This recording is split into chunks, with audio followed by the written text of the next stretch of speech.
Hola y bienvenidos. Hoy vamos a meternos de lleno en algo alucinante. La neurociencia que explica cómo nuestro cerebro aprende a hacer algo para lo que, en teoría, no está diseñado: leer. Es sin duda una de las proezas más increíbles de la mente humana. A ver, parémonos a pensar un segundo. Leer es un invento súper reciente en la historia de la humanidad. No es como hablar, que nos sale casi solo. No nacemos con un chip para leer. Entonces, ¿cuál es el secreto? ¿Cómo es posible que nuestro cerebro, que es básicamente el mismo que el de la edad de piedra, haya conseguido adaptarse a esta tecnología tan moderna?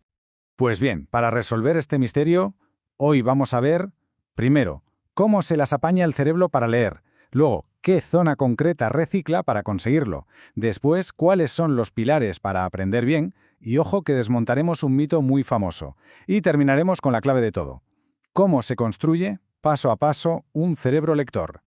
Vale, vamos al grano. La idea principal es esta. Leer no es algo natural, no es innato, es literalmente una tecnología, un invento cultural que nuestro cerebro tiene que aprender desde cero. Nada que ver con el lenguaje hablado, que ese sí que fluye de forma mucho más, natural. Entonces, la pregunta del millón es, si no venimos de fábrica con la capacidad de leer, ¿cómo lo hacemos? Pues aquí entra en juego el neurocientífico Stanislas Dehaene, que nos da la solución con una idea que es sencillamente genial. La palabra clave es reciclaje. Exacto, es la hipótesis del reciclaje neuronal. O sea, el cerebro no se pone a construir una habitación nueva para aprender a leer, no, es mucho más listo. Lo que hace es coger un circuito que ya usaba para otra cosa, como por ejemplo reconocer objetos, y lo reutiliza. Es como hacer un hackeo a nuestro propio sistema para darle una nueva función. Y claro, este proceso de reciclaje tiene un epicentro, una zona protagonista en nuestro cerebro. Hablamos del área visual de la forma de las palabras, o por sus siglas en inglés WFA. Pensemos en esta zona. Antes de saber leer, su trabajo es reconocer caras, objetos, formas. Es una experta en eso. Pero con la enseñanza y la práctica, ¡zas!, se reprograma. Se convierte en un especialista en algo totalmente nuevo: identificar letras y palabras a una velocidad de vértigo. Este cambio, este antes y después, es la clave de todo. Es alucinante. La misma área del cerebro pasa de ser un detector de formas genérico a ser un procesador de textos súper especializado. Creo que no hay mejor ejemplo para entender qué significa eso de reciclar una parte del cerebro. Muy bien, ya sabemos qué pasa ahí dentro. Ahora viene lo interesante. ¿Y cómo lo hacemos? ¿Cómo podemos ayudar a que ese proceso ocurra?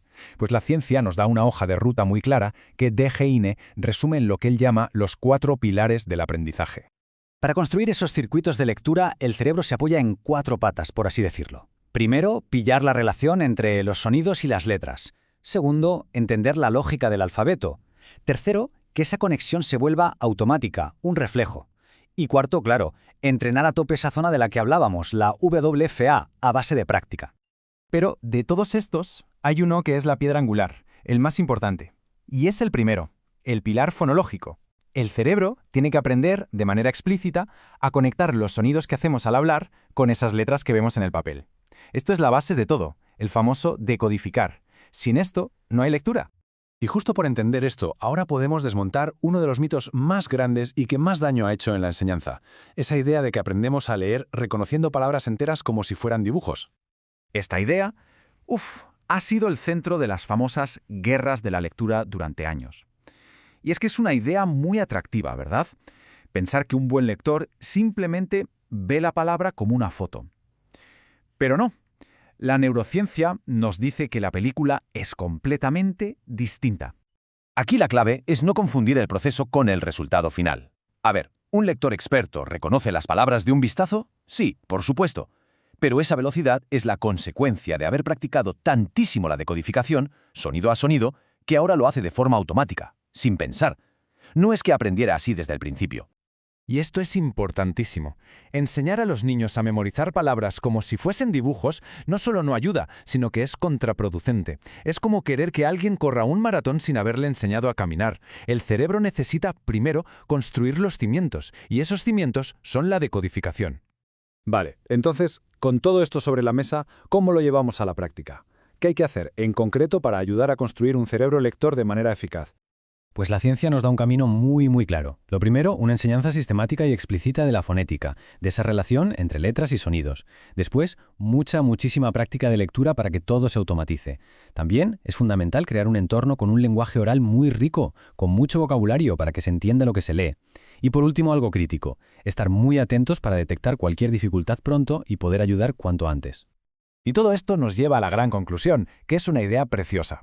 Nadie nace con un cerebro lector. Se construye. La lectura no es un don, es una construcción. Y eso es una prueba increíble de lo plástico que es nuestro cerebro, de su capacidad para reinventarse y aprender cosas maravillosas. Y para cerrar, os dejo con una reflexión. Si la ciencia nos está dando un mapa tan claro sobre cómo enseñar a leer de forma eficaz, ¿por qué siguen existiendo tantos debates y controversias sobre los métodos? Es algo que nos hace pensar en lo difícil que es a veces construir ese puente entre lo que sabemos, gracias a la ciencia, y lo que luego hacemos en las aulas y en la sociedad.